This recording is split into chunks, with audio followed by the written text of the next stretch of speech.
Olá, seja bem-vinda, seja bem-vindo a mais um programa Hipermídia, onde a gente discute a atualidade de temas da comunicação e a sua influência no nosso cotidiano. O tema de hoje a gente vai trabalhar com a literatura digital. Você já me conhece, eu sou o professor Clóvis Teixeira Filho, coordenador dos cursos de pós-graduação em comunicação aqui da Uninter. E para trabalhar o tema de hoje sobre literatura digital, formação de novos leitores e toda essa parte de linguagens e novas tecnologias, eu trouxe uma convidada super especial aqui para vocês. A professora Edna Ximenes, que está aqui conosco. Tudo bem, professora? Tudo bem, professor Clóvis? Olá a todos. Agradeço o convite desde já. Legal, professora Edna. A gente vai conversar um pouquinho aí sobre esse tema, né? Que eu sei que é um tema que você anda pesquisando faz algum tempo e também foi o tema da tua dissertação, né? Do mestrado. Então, antes da Isso. gente começar aí a entrar nesses meandros da literatura digital, entender um pouquinho sobre essa tecnologia, eu queria apresentar a professora e deixar um espaço para ela contar um pouquinho da história dela. Por que a gente vai fazer diferente hoje? A professora Edna, ela é tutora aqui dos cursos de pós-graduação em comunicação. Então, eu queria que ela contasse, antes da gente começar, um pouco dessa trajetória dela aqui na Uninter, no grupo Uninter, como é que foi, quanto tempo que ela está e como que ela veio parar aqui na pós-graduação, professora. Então, aqui na Uninter, eu já estou há 10 anos e meio agora. Comecei sempre na parte de linguagens, né? Eu comecei fazendo revisão de texto. Então, eu fazia essa parte toda dos materiais da Uninter. Depois participei do material e-learning, que era essa inovação que veio na época da Uninter, de fazer esse material mais digital, mais interativo. Então, isso também já me acompanhou ali na Uninter. Depois, eu trabalhei um tempo na avaliação objetiva de alguns cursos. Então, eu que disponibilizava as avaliações para os alunos, gerenciava as notas, então, de vários cursos da graduação. Depois disso, eu fui convidada para a tutoria de jornalismo, que é da área de comunicação, desde o início lá do curso de jornalismo em 2017, EAD, o início do EAD. E fiquei até o início. Não, depois. Não, antes da pós ainda, calma. Aí depois do jornalismo, eu fiquei um tempo na Unintertec, que é a escola de técnica, né, de cursos técnicos da Uninter, também recém-formada. E depois da Unintertec, na Unintertec eu fiquei só um ano, ajudei na formulação de alguns cursos que estão no ar agora. E depois fui para a pós-graduação, justamente por essa área de comunicação. Surgiu essa oportunidade na área de comunicação, já tinha trabalhado em jornalismo, gosto dessa parte de comunicação, linguagens, tecnologia, então acabei tentando e deu certo, vim parar na tutoria da pós-graduação em comunicação. Para o nosso bem, né, professora Edna? Porque eu digo assim que a professora Edna, ela resolve as coisas muito fácil e aqui na tutoria de pós-graduação também não é diferente, né? Além de ter uma competência gigantesca aí para a área, e eu tenho certeza que também a formação dela, né, durante esses anos de estudo também é um diferencial. A professora Edna, ela é mestre ali em linguagens e tecnologias, e também tem uma formação na área de línguas, né? Além da formação em pedagogia. Então, tudo isso, né, além desse vasto conhecimento e passagem por vários setores aí da instituição, ela faz com uma maestria gigantesca e se divide ali também nas outras funções, né? De mãe, colega, resolvedora de problemas, Estudante, né? Que mais, professora Edna? estudante, que a gente sempre estuda. Estudante, então é realmente uma batalhadora. Então, queria agradecer de novo a disponibilidade. Eu sei que o tempo é limitado, mas obrigado por estar aqui novamente. E aí, para a gente começar no tema da literatura digital, eu queria entender, antes da gente entrar propriamente no tema, o que te levou a pesquisar literatura digital? Porque é algo ali que a gente tem acesso, mas não é todo mundo, né, que lê por meio da literatura digital. O que te levou, o que instigou essa curiosidade de pesquisar a literatura digital e as novas tecnologias? Na verdade, essa mudança tecnológica e mesmo a literatura digital, a gente fala como uma nova forma de leitura, nova literatura, mas não é tão nova assim, né? Eu acho que é a aceitação que acaba sendo nova porque ela é um pouco mais difícil. E acho que foi isso que me motivou a pesquisar. Até eu citei aqui da trajetória da Uninter, que eu participei de projeto e-learning, que era um material mais interativo. Então, vendo todas essas possibilidades. E também nessa minha parte de sou formada em pedagogia, já trabalhei em escolas, vendo essa postura dos professores nas escolas. Muitas escolas ainda têm a ferramenta do computador como, vocês vão para a sala de informática se vocês se comportarem, vão jogar. Então, é o que eu sempre falo, assim, não basta ter a ferramenta, né? A ferramenta é boa ou ruim, dependendo do uso que você faz dela, das ferramentas tecnológicas. Então, analisando tudo isso, eu pensei, não, eu preciso estudar um pouquinho isso, até para tentar contribuir, assim, tanto que na minha dissertação, eu não só faço essa análise da literatura digital, das ferramentas, de como ela acontece, todo esse histórico e como ela acontece em algumas obras, mas também faço essa proposta de intervenção didática. Então, a maior dúvida dos professores é assim, tá, a literatura digital está lá, como que eu vou usar em sala de aula?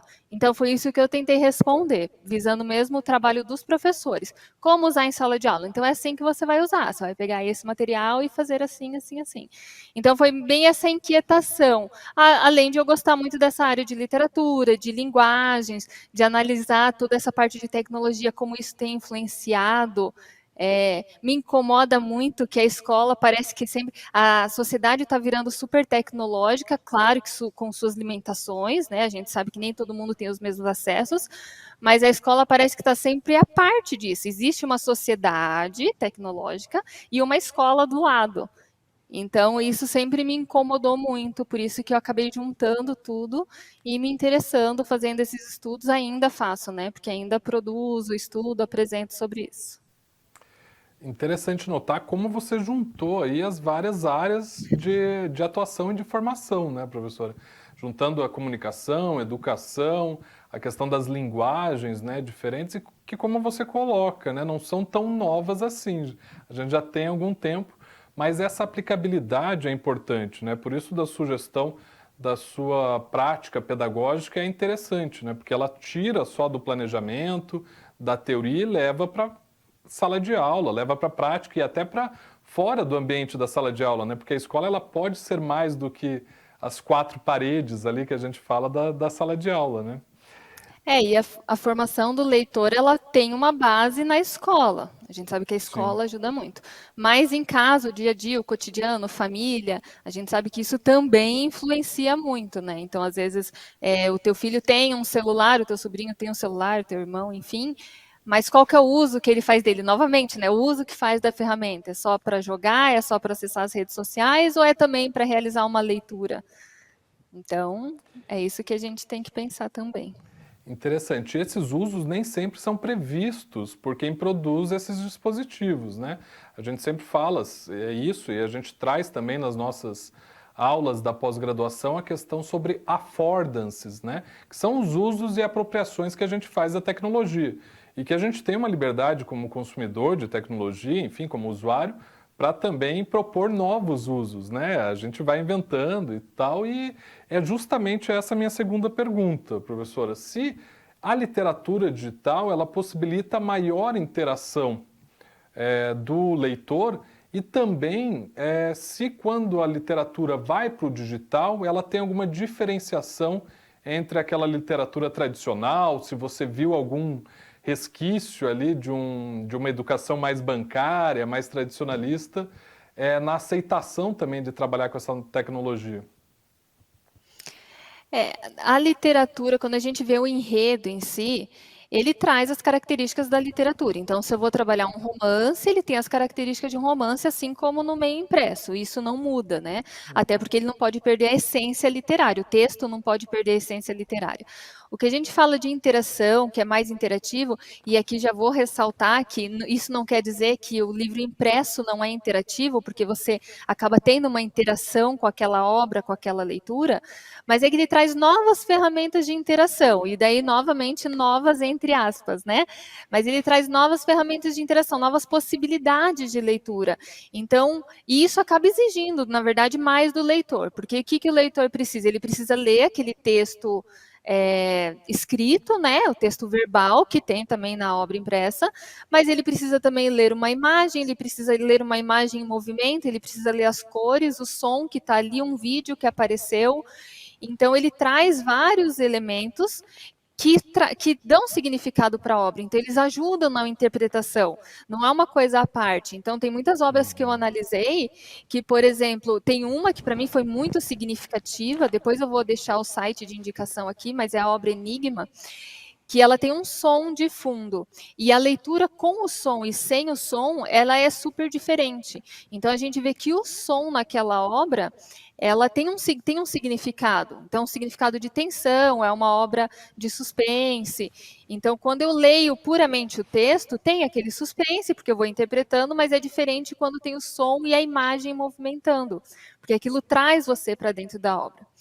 E outra coisa também, tem uma outra obra, que é um estudo em vermelho, que eu também analisei, que ela traz essa possibilidade de quase trazer, quase não, ela faz com que o leitor seja um personagem. Então, quando eu vou acessar a obra, eu coloco meu nome, meus dados ali, nome e e-mail só, mas meu nome, meu e-mail ali, os dados, e aí eu passo a ser um personagem da obra. Então, vai começar uma história ali de detetive, onde eu vou contratar um detetive e vou trocar e-mails com esse detetive.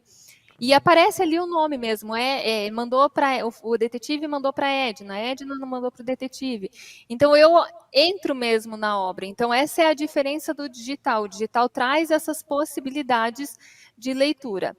E com relação ao que você falou da acessibilidade, da aceitação ali dos professores, eu não cheguei a aplicar essas obras, né, essas propostas em sala de aula, até porque veio pandemia, veio todo esse caos depois, mas dentro do que eu trabalhei, e normalmente eu dou algumas palestras, principalmente em semana pedagógica, nas escolas, falando de tecnologia, literatura, os professores, eu sinto que ainda, pelo menos nas escolas que eu frequento, não é 100%, isso não é geral, mas a gente ainda tem professores que têm aquela rejeição, assim, poxa, mas é muita brincadeirinha, tem um movimento, só que os professores precisam entender que não é um movimento, ele tem um significado, claro, não é aquela coisa que é uma obra que está falando, é um romance e tem um coraçãozinho pulando na obra o tempo todo, não é isso, não é esse o movimento que é proposto na literatura digital, é um movimento que tenha significado,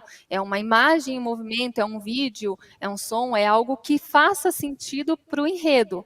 Mas eu vi vários professores ainda me perguntando como o aluno não sabe usar a ferramenta tecnológica, como é que ele vai usar? O aluno, e muitas vezes eu questionei, claro que são coisas diferentes, mas como é que o aluno usou um caderno se ele não sabia usar? O professor ensinou. Então, é muito de você ensinar, de você insistir nisso. Claro, o aluno pega, ele quer acessar as redes sociais, ele quer acessar um jogo, ele quer, claro, é o que ele faz no dia a dia. Mas por quê? Porque é esse o dia a dia dele. O dia a dia dele não tem uma obra literária baixada no celular. Mas se eu habituar ele a fazer isso, ele vai conseguir uma pesquisa, sabe? Mas é tudo sempre muito. Ainda tem escolas que proíbem o uso de celular. Eu acho isso, claro, tem que ter regras, como qualquer outra coisa, né? Mas eu acho ainda meio complicado escolas que têm a caixinha para colocar celular, essa limitação ainda, sabe? E que os professores apoiam e acham um absurdo o celular. E a nossa realidade, ela é midiática já, né? A gente comenta aqui em vários programas a influência que a mídia traz. A gente tem uma teoria, né, específica para isso, duas, na verdade, uma mais latino-americana, a teoria das mediações, e a teoria também da mediatização, mais de vertente anglo-saxônica. Então a gente vê essa influência da mídia em vários aspectos, na política, na família, né? Não é só você sentar à mesa de um restaurante que você vê isso o tempo inteiro. Então, privar dessa apropriação também de competências digitais é complicado, né? Porque depois você vai precisar delas para se virar no dia a dia. E aí entra uma questão que você falou que eu acho bem interessante. Também a formação desses profissionais, né, professora Edna? porque eles precisam ter essas competências também. E eu acredito que você avance aí no sentido do seu doutorado nessa busca de entender como que os professores podem se capacitar para serem esses mediadores do uso de tecnologias, né? Porque a gente entende que os professores não nasceram no digital, não são que nem os alunos, né? Nós somos de gerações diferentes, os professores e os alunos são de gerações diferentes. Mas nós aprendemos a usar o celular. E nós mesmo, quando nós estamos estudando universidade, mesmo graduação, pós-graduação, mestrado, a gente se pega muitas vezes no meio da aula olhando rede social, respondendo uma mensagem. Então, nós temos esse hábito também. Então, é claro que a gente consegue, tem um controle maior do que um adolescente ou uma criança que acaba desviando a atenção totalmente quando faz isso. Mas é muito de ensinar. E o que você falou da tecnologia, que está presente a todo momento, é bem isso. E foi o que eu falei da escola. A escola não pode estar fora disso, né? A escola tem que fazer parte desse contexto. E aí a gente forma para o futuro mesmo. Quando o aluno vai, ou depois adolescente, adulto, vai fazer uma discussão política, uma discussão social, ou mesmo nessas fake news que aparecem, como é que ele vai pesquisar, como é que ele vai saber se é verdade ou não? Eu acho que tudo isso tem que vir de uma bagagem, de uma formação lá do início, lá da educação infantil até chegar na fase adulta, que ele vai ter essa bagagem, vai ter toda essa formação para que ele consiga depois utilizar a tecnologia, fazer pesquisa, discutir, ter uma opinião, formar opinião. Essa coisa de formador de opinião não é só quando eu chego no ensino, quando está no ensino médio ele é maduro para isso e daí ok. Não, eu preciso formar para que ele seja maduro no ensino médio. Então, acho que esse é o principal desafio com os professores, eles entenderem que é possível sempre, não na mesma medida, não na mesma forma, lógico, mas que é possível sempre, que a sala de informática tem que ser algo a mais do que a diversão de jogar se a turma se comportou. E essa questão que você coloca, professora Edna, da preparação do ambiente escolar é interessante porque a gente já contempla na BNCC, né, na Base Nacional Comum Curricular, a questão da cultura digital e também da comunicação.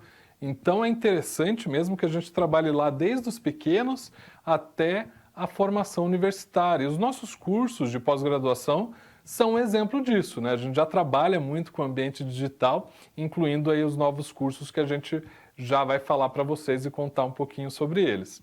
Mas eu queria saber se os gêneros, né, textuais, os gêneros literários, eles permanecem, né, fazendo essa transposição para o digital e quais são ali as possibilidades que esse hipertexto aciona para a gente trabalhar esses gêneros textuais também aí com a formação de novos leitores, professora?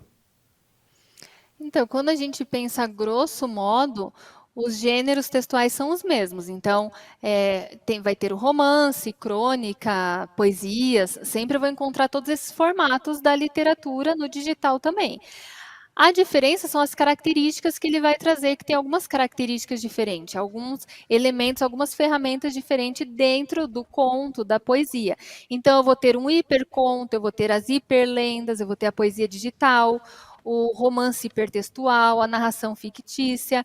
Então, sempre eu vou ter esse hipertexto dentro da literatura.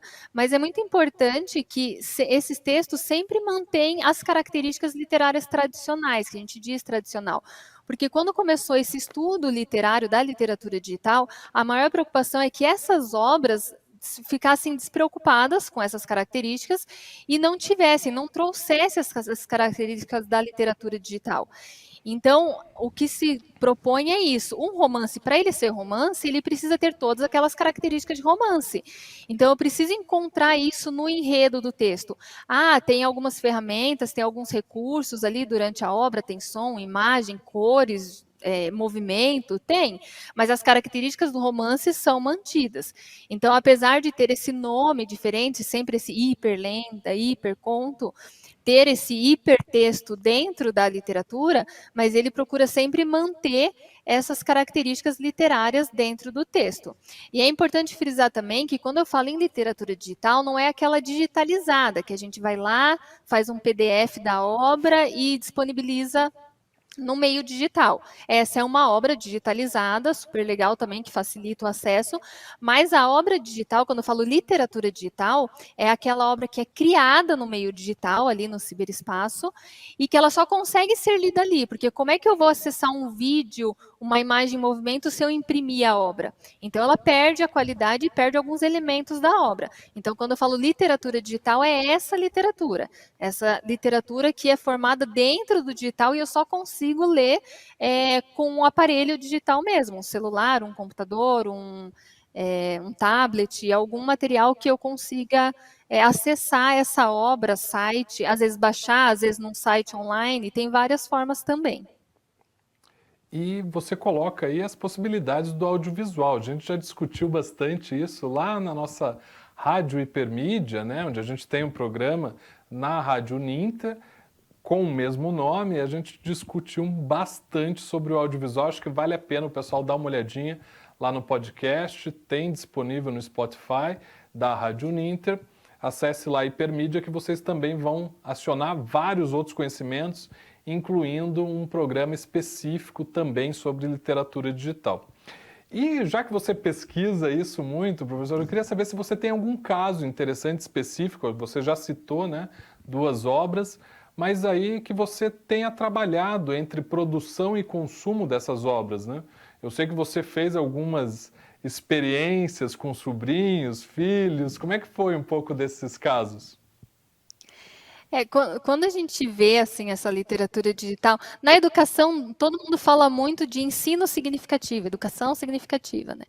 E a leitura também tem que ser significativa. E quando a gente pensa nos jovens, criança, a tecnologia é o que interessa para eles. Então, às vezes, a gente tem até que usar isso a nosso favor, para fazer eles lerem, né?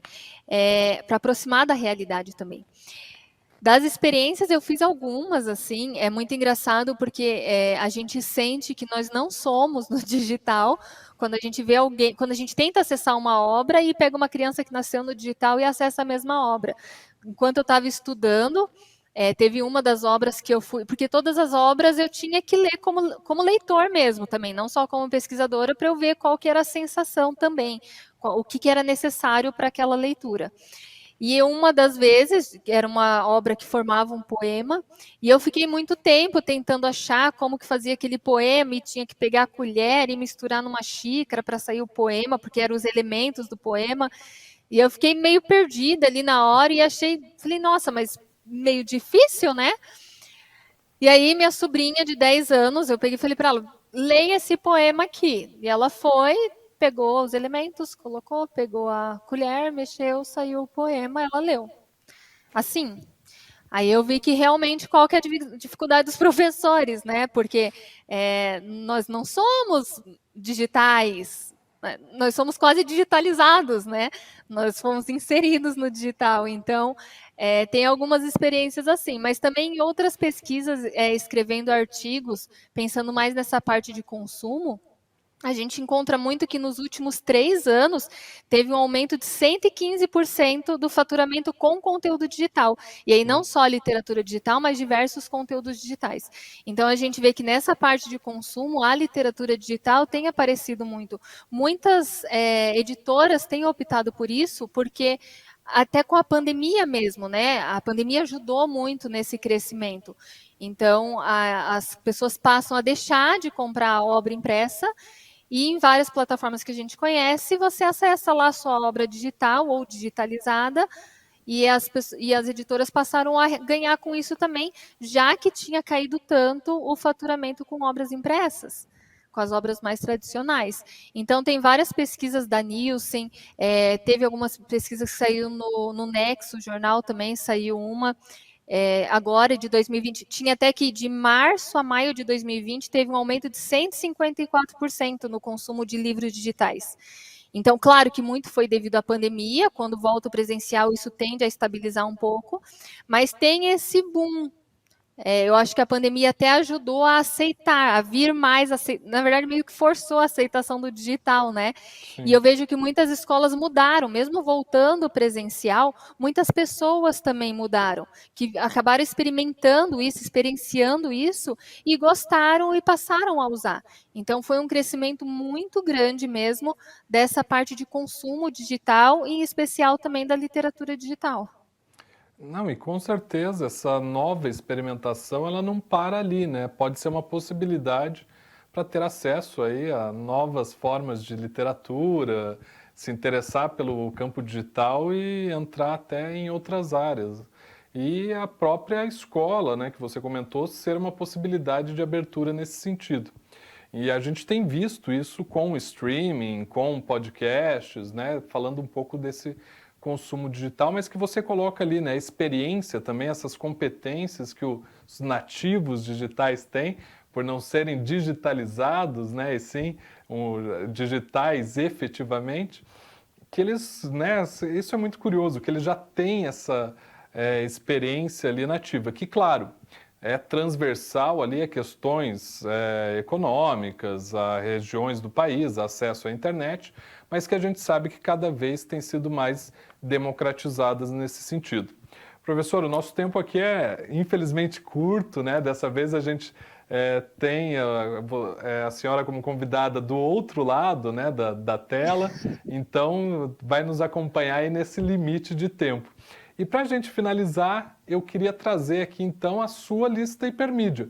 Quais são os conteúdos que você deixa aí para os nossos alunos, para eles aprofundarem o conhecimento nessa área de literatura digital?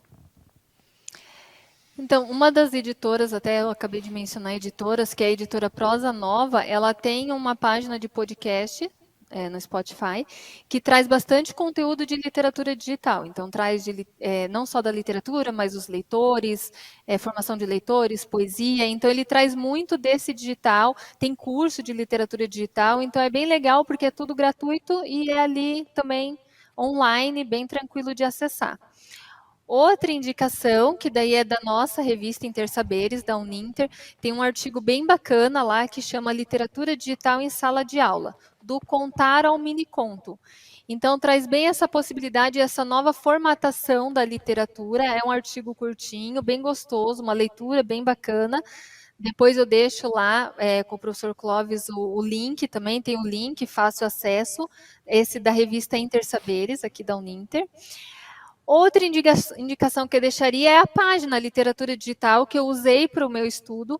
É uma página não só para estudo, para professores, mas para leitura mesmo de jovens, adolescentes. Tem obras destinadas a várias faixas etárias, então desde os mais jovens até umas obras mais complexas para adolescentes e mesmo adultos. É a página Literatura Digital, é literaturadigital.com.br. Também é de acesso gratuito, então você acessa, o acesso é online. Daí quando a gente fala de facilidade de acesso, né, daí depende, você precisa ter a internet e o computador nesse caso. Mas quando a gente pensa em escolas, pelo menos as escolas públicas, muitas têm aquela sala de informática e um mínimo de internet. Não em todas as regiões, infelizmente, mas na maioria ainda sim, ainda bem, né? Mas é uma página bem bacana de acessar, assim, de ler mesmo, para indicar para os filhos. Tem obras bem interativas, assim. A gente mesmo acaba se divertindo lendo. E tem um livro que eu utilizei e eu acho muito bacana, que é o livro Culturas Híbridas, do Canclini. Depois eu deixo também a referência com o professor Clóvis.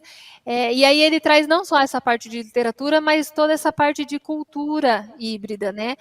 De como está essa transformação da cultura, incluindo a literatura e principalmente o digital, que daí foi o que a gente colocou aqui, não só da literatura, mas do consumo, da comunicação, porque tudo isso tem que ser trabalhado lá desde o início. A criança precisa saber se comunicar desde pequenininha. Então, a comunicação vai acompanhar também a criança, adolescente, adulto.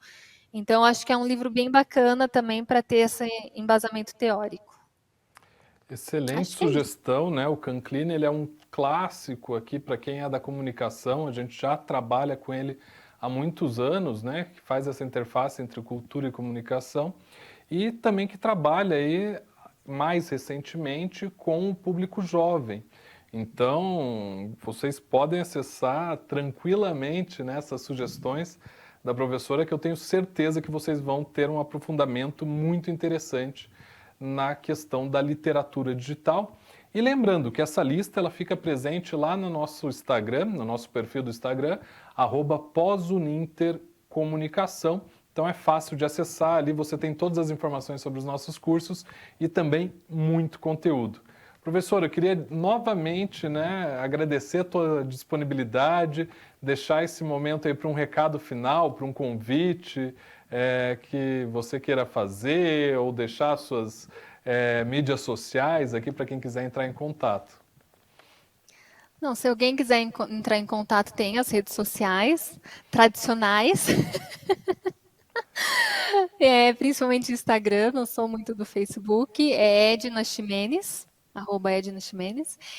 E queria agradecer também a oportunidade, sempre é um assunto que eu gosto de falar, principalmente quando junta com a comunicação. Então, eu acho que literatura, linguagens, comunicação tem realmente muito a ver.